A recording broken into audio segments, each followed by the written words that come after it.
இப்போ மனித உணவுகள்னு ஒன்று இருக்குது. மனிதர்கள் உண்ண வேண்டிய இயற்கையால் அனுமதிக்கப்பட்ட உணவுகள், அதைத்தான் நம்ம சாப்பிடணும். எல்லாத்தையும் சாப்பிடக்கூடாது. கண்ட உணவுகளெல்லாம் சாப்பிடக்கூடாது. சாப்பிட்டாக்கா உடம்பு வேலை செய்யாது.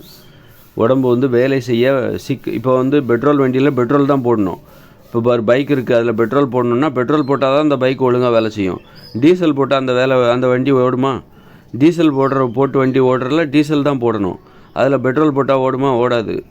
அதுபோல் மனிதர்கள் இப்போ சிங்கம்னா அது மாமிசம் தான் சாப்பிடணும். மாடுன்னா அது புல்லை தான் திங்கணும்.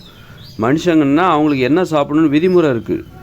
அந்த விதிமுறையால் வளர்ந்த உடம்பு தான் அது. ஒவ்வொரு உடம்பும் இப்போ சிங்கம்னா அது அந்த விதிமுறையால் வளர்ந்த உடம்பு. மாமிசம் சாப்பிட்டே வளர்ந்த உடம்பு.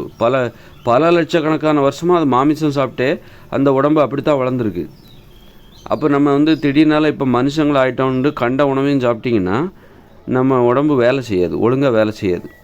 பெட்ரோல் போட்டு ஓட்டுற அந்த 2 வீலரில் போய் நீங்கள் டீசல் போட்டிங்கன்னா அந்த வண்டி ஓடாது. அதுபோல் தான் மனிதர்கள் மனித உணவுகளை மட்டுமே சாப்பிட்ணும்.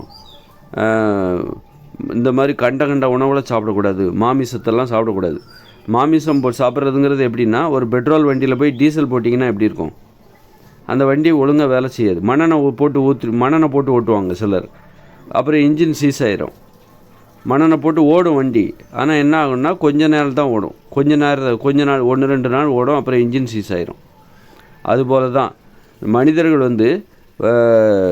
அவர்கள் தாவர உண்ணிகள். அப்போ அவங்களுக்கு என்ன உணவு சாப்பிடணும்? தாவரத்தில் எல்லாத்தையும் சாப்பிட்றக்கூடாது. தாவர உண்ணிகள்னால் தாவரத்தில் எல்லாமே சாப்பிட்ருவீங்களா? அரளி விதையெல்லாம் அரைச்சி குடிச்சிருவீங்களா? அரளி விதை கூட தாவரம் தான்.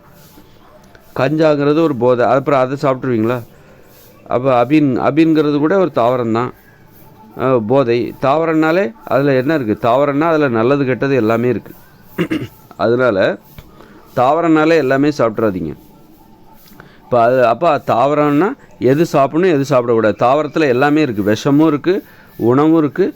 எதை சாப்பிடக்கூடாது? இப்போ அரிசி, கேழ்வரகு, கோதுமை இதெல்லாம் தாவரம் தான். ஆனால் இதெல்லாம் சாப்பிடக்கூடாது. எப்படி அரளி விதைங்கிறது ஒரு தாவரமோ அதை சாப்பிடக்கூடாதோ, அதுபோல் நம்ம அரிசி, கேழ்வரகு, கோதுமை அதுவும் தாவரம் தான். அதையும் சாப்பிடக்கூடாது. அந்த மாதிரி இப்போ கள்ளி இருக்குது. கள்ளி இந்த வேலியோர கள்ளி இருக்குது, அதை சாப்பிட முடியுமா? அதுவும் தாவரம் தானே. நம்ம தாவர உண்ணி தான். அதனால் தாவரங்கள் எல்லாத்தையும் நம்ம சாப்பிடலாம் அப்படின்னா அப்படி கிடையாது.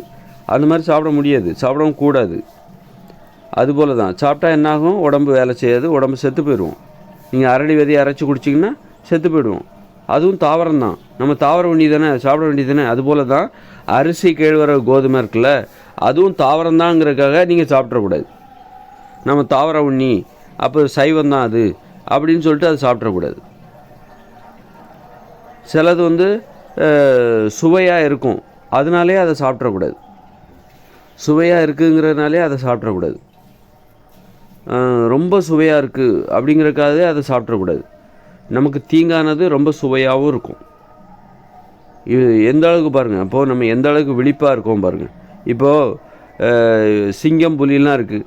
அதுக்கு ஒரு ஆப்பிள் பழத்தை கொடுத்தீங்கன்னா அது இனிப்பாக தான் இருக்கும். ஆனால் அது அந்த ஆப்பிள் பழத்தை சாப்பிடவும் கூடாது. ஒரு புலி இருக்குது, அதுக்கு திராட்சை பழத்தை கொடுங்க, அது சுவையாக தான் இருக்கும். ஆனால் அது சாப்பிடக்கூடாது. அது மாமிசத்தை தான் சாப்பிட வேண்டும். மாமிசம்தான் அதற்கான உணவு. அதுபோல் நம்ம இப்போ அரிசி, கேழ்வரகு, கோதுமை இதெல்லாம் சமைச்சு சாப்பிட்டா சுவையாக தான் இருக்கும். அதில் வெறுமனே அது சுவையாக இருக்கா? அரிசிங்கிறது வெறுமனேலாம் பச்சையாக சாப்பிட்டா, பச்சரிசி சாப்பிட்டா கொஞ்சம் சுவையாக இருக்கும். அதனாலே அதை சாப்பிடக்கூடாது. அந்த மாதிரி உணவில் பார்த்திங்கன்னா பல விதிமுறைகள் இருக்குது. தாவர உண்ணி தான் நாம். அப்போ அது நம்ம மாமிசம் சாப்பிடக்கூடாது. தாவர உண்ணிங்கும் போதே நம்ம மாமிசம் சாப்பிடக்கூடாது.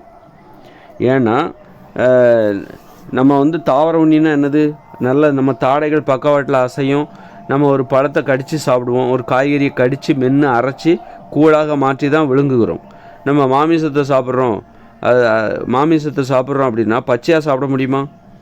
அதை அரைக்க முடியாது. அப்படிங்கிறக்காக தான் அரைச்சி மென்று சாப்பிட முடியாதுங்கிறக்காக தான் அதை வேக வைக்கிறோம். நெருப்பில் வேக வச்சு அதோடய தன்மையெல்லாம் மாற்றுறோம். மசாலா, உப்பெல்லாம் சேர்த்து நம்ம சாப்பிட்ற மாதிரி, அரைச்சி சாப்பிட்ற மாதிரி. ஏன்னா நம்ம தாவர உண்ணிகள் எதையும் அரைச்சி தான் சாப்பிடுவோம். அப்போ மாமிசத்தை அரைக்க முடியாது, பச்சையாக சாப்பிட்டா அரைக்க முடியாதுங்கிறதுக்காக அதை வேக வச்சு அரைக்கிறதுக்கு தகுந்த மாதிரி மாற்றுறோம். இந்த மாதிரி இந்த மாதிரி மனிதர் தாவர உண்ணி தான் அப்படிங்கிறதுக்காக ஒரு தாவர உண்ணியாக தான் அவங்க இருக்கிறாங்க. மாமிசத்தை சாப்பிட்டாலும் அரைச்சி தான் சாப்பிட்றாங்க. அப்போ அவங்க தாவர உண்ணியாக தான் இருக்கிறாங்க. அவங்க வந்து மாமிச உண்ணின்னா மாமிச உண்ணியாக மாறலை. மாமிசம்னா பச்சை மாமிசத்தை சாப்பிட்ற உயிரினம் தான் மாமிச உண்ணி. பச்சை மாமிசத்தை மனிதர்களால் சாப்பிட முடியாது. மனிதர்கள் தாவர உண்ணிகள், அரைத்து தான் சாப்பிடுவார்கள். அவர்கள் தாடைகள் பக்கவாட்டில் அசையும். ஒரு சிங்கமோ புலியோ அதோட தாடை பக்கவாட்டில் அசையாது. ஒரு நாயோட தாடை பக்கவாட்டில் அசையாது. அதுக்கு கடவாப்பல்னால் அரைப்பதற்கு பயன்படுகிற அந்த கடைவாய் பற்கள்லாம் அந்த சிங்கம் புலி சிறுத்தைகளுக்கு கிடையாது. அது தாவர உண்ணிகளுக்கு மட்டும்தான் உண்டு. அப்படி இருக்கும்போது இந்த மாதிரி நம்ம தாவர உண்ணியாக இருந்தால் கூட எல்லா தாவரத்தையும் நம்ம சாப்பிட்றக்கூடாது. எல்லா தாவரமும் நமக்கு நல்லது பண்ணாது. எல்லா தாவரமும் அது மாதிரி அரளி விதையும் தாவரம் தான். அதுக்காக அரளி விதையை சாப்பிட முடியாது. அது நெல் கோதுமை இதெல்லாம் தாவரம் தான். அதுக்காக நெல் கோதுமையை சாப்பிடக்கூடாது. உடம்பு வேலை செய்யாது. ஒரு பெட்ரோல் பைக்கில் டீசல் போடக்கூடாது. டீசல் பைக்கில் பெட்ரோல் போடக்கூடாது. சிங்கம் வந்து மாமிசம்தான் சாப்பிடணும். அதுதான் நியாயம், அதுதான் நீதி, அதுதான் நேர்மை. சிங்கத்துக்கான நேர்மை. ஒரு மாடு புல்லை தான் திங்கணும், அதுதான் நேர்மை. மாடு போய் மாமிசத்தை சாப்பிடக்கூடாது. அதுபோல் மனிதர்கள் தாவர உண்ணிகள். தாவரங்களை தான் சாப்பிடணும், மாமிசத்தை சாப்பிடக்கூடாது. அப்போ அதுதான் நேர்மை. தாவரத்துலேயும் இதை சாப்பிட்ணும், இதை சாப்பிடக்கூடாது அப்படின்னு இருக்குது. தாவரத்துலேயும் விஷமும் இருக்குது. அதுபோல் இந்த அரிசி, கேழ்வரகு, கோதுமை அது தாவரம் தான்னாலும் அதுவும் மனிதர்களுக்கு விஷம்தான். மெல்ல கொல்லுகிற விஷம். சில விஷம் சீக்கிரமாக கொல்லும், சில விஷம் அன்றைக்கே கொல்லும், சில விஷம் மெல்ல கொல்லும். இது மெல்ல கொல்லுகிற விஷ உணவு அரிசி, கேழ்வரகு, கோதுமை என்பது. இதை நம்ம தெளிவாக புரிஞ்சுக்கணும்.